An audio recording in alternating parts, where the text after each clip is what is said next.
Point असा होता की मी 25-26 दिवस शूट करायचे टेलिव्हिजन. बापरे. तर मला तुम्ही एक दिवस सुट्टी द्या रे, तुम्ही जे दिलेले पैसे आहेत ते मला खर्च तरी करू द्या. म्हणजे मी शूट केलेले पैसे माझ्या अकाउंटला जमा झाले तर रोज दिसतात मला.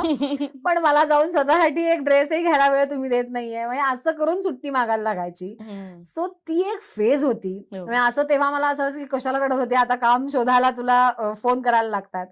पण त्यावेळी ते वाटत राहणं हे हो. स्वाभाविक होतं. पण म्हणजे एवढं काम केल्यानंतर मला माहीतच नाही की ऑडिशनला मला खूप भीती वाटते. आता ऑडिशनला जाणं म्हणलं, हं. की माहिती असतं लोकांनाही की ह्या व्यक्तींनी हे करून ठेवलेलं आहे. त्यांच्याही अपेक्षा वाढलेल्या असतात तुमच्याकडनं, की हो. ही भारीच करेल हं. आणि नाही जमलं तर ही एक अँक्झायटी असते. अजूनही कुठलाही कितीही मोठा आर्टिस्ट झाला तरी प्रत्येक ऑडिशन वेळी द्यावं लागतं. कॅमेरा समोर बसताना पोटात गोळा येतोच. ओके.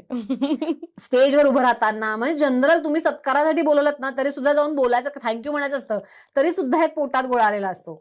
स्टेजवर चढताना हा तुमच्या कामाबद्दलचा रिस्पेक्टही असतो. हं. म्हणून ती अँक्झायटी असते तुम्हाला, की तो पोटात गोळा येणं जे गरजेचं वाटतं मला. पण मजा असते ती.